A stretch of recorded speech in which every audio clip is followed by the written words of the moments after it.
Hi, how are you today? My name is Samuel Ibanda and I'm your transformational coach. Basically, I'm here to share with you about business, career, and personal finance. Basically, what I want to share with you today is around career, and I want to basically share with you how you can increase the chances of being shortlisted. Okay, how you can increase the chances of being shortlisted. Now, I understand that many of you have applied for jobs. I don't know how many you've applied before, but I want to tell you that many or I want to say many of them really don't get responses. Okay, so now for you to increase your chances of getting responses, you have to do certain kind of things. Okay, and those are the kind of things that I want to share with you today. So before we can get into that, I would love you to subscribe to my YouTube channel to be able to access this video later on, but also to access other videos that I've done about career, personal finance, and business. So as I start through today, I want to, of course, say that, like I've indicated, there are several reasons why you're not being shortlisted, and those are the ones that I want to share with you today. Now, the first on the top of the list, okay, is your cover letter. Okay, your cover letter is the one that is bringing all this mess of you not being shortlisted. Why? One, you could have a standard cover letter that you just keep on, let's say, changing to whom you're writing to, maybe the employer and the job you're applying for.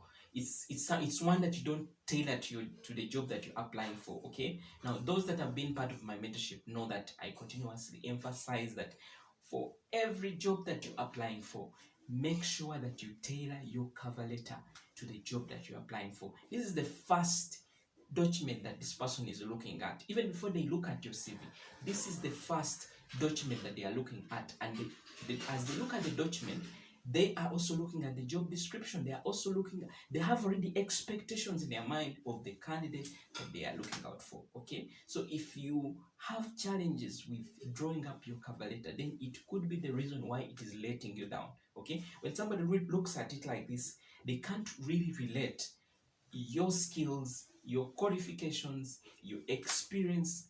They can't see them. Okay, so that is why I want to tell you that next time, make sure that your cover letter, okay, your cover letter has all the details to do with your experience, your qualifications, your skills, and how this match to the job. Basically, you're trying to indicate that this is what I have, these are my skills, this is my experience, and this is what I can basically bring to your company. Okay, any employer who is looking for somebody who has the right skills, has the right experience, has the right, of course, qualifications, would actually be interested to shortlist you to be able to come and tell us more about what kind of things that you want to bring towards our organization. Okay, so your cover letter is the very key document that will help you to increase your chances of being shortlisted. If you do it right, I want to tell you that it will really bring you opportunities.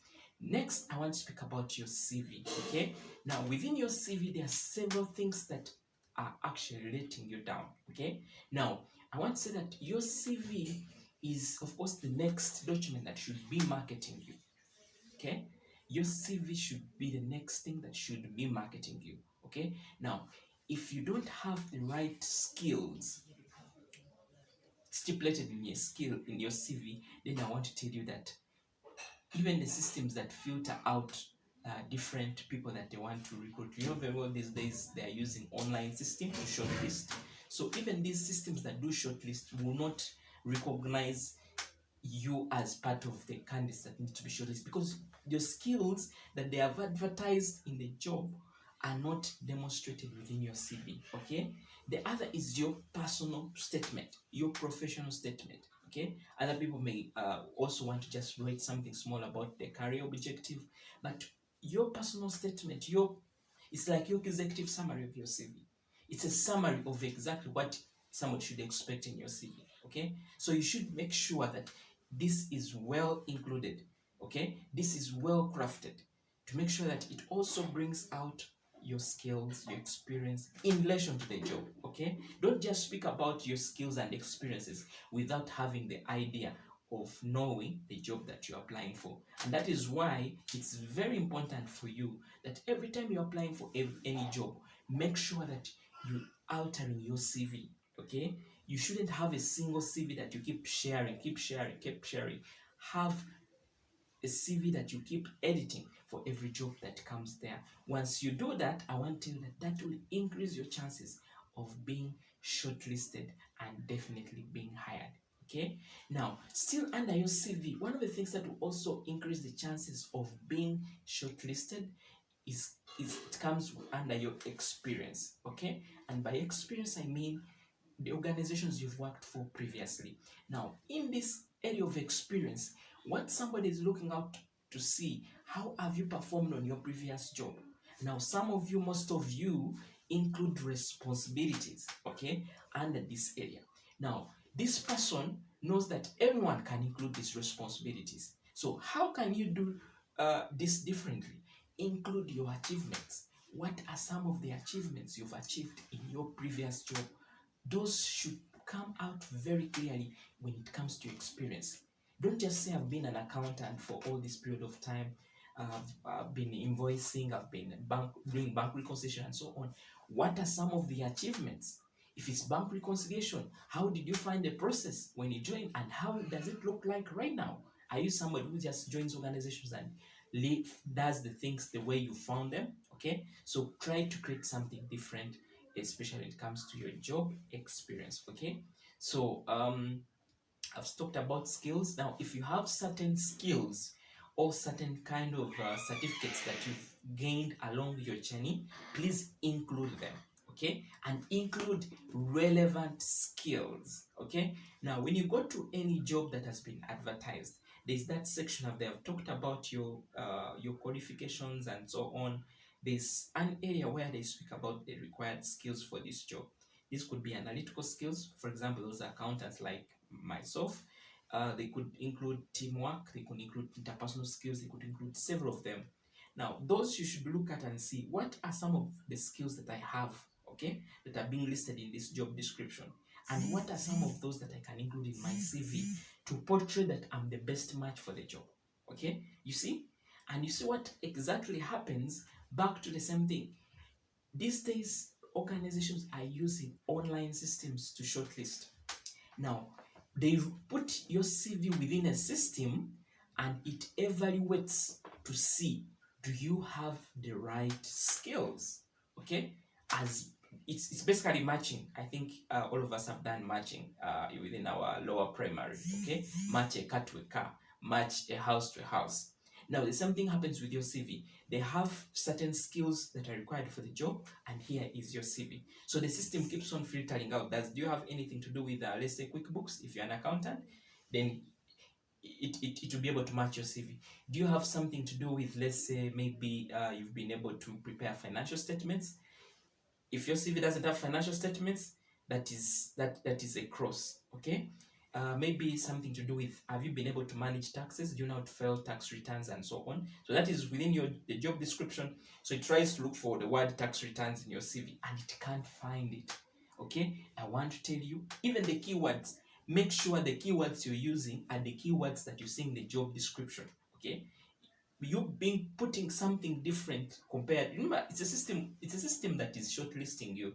So if you're using a lot of language, a lot of science, then I want to tell you that at the end of the day, this will not depict, the system will not be able to pick up this up. Okay, so it's important for you to always include these keywords in your CV because they reflect on you as you're being shortlisted, and this increases your chances of being shortlisted. Okay, now the other reason why the other reason why you're not being shortlisted and how you can really get shortlisted is the aspect of grammatical errors. Okay, some of you have CVs that have grammatical errors.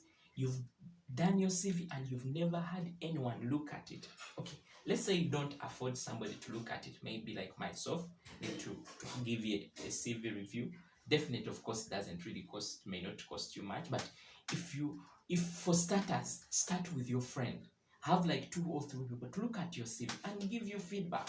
Okay, and through this feedback you're able to realize that, okay, I wrote, maybe instead of writing this word, I wrote this word. Somebody is able to correct you and able to help you remove any grammatical errors. I want to tell you that grammatical errors a turn off.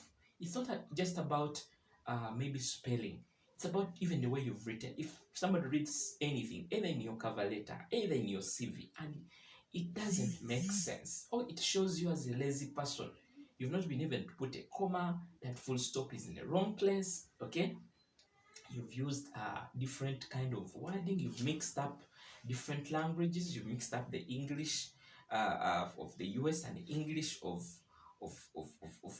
the British English, and everything is, I don't know how to call it, okay? That is why you see you have to extensively review your CV, have other people to look at your CV. If you can afford it, make sure that you share it with somebody who is much professional, who is maybe ahead of you, like your mentor, like myself, to be able to look at it. Okay, of course, I don't really do this for free these days because I'm overwhelmed with the requests that are coming through. So maybe basically to give more support to some of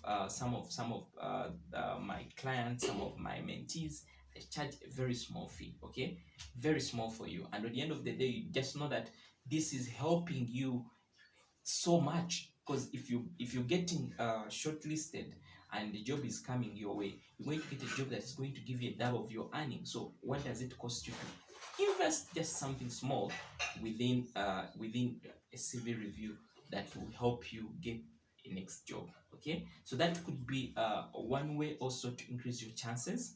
Of course, the other way to increase your chances of being shortlisted, okay, is learning more about the organization before you apply. Okay, learning more about the organization before you apply is very, very key, because like we've said, you want to tailor your CV to the job description but also to the organization.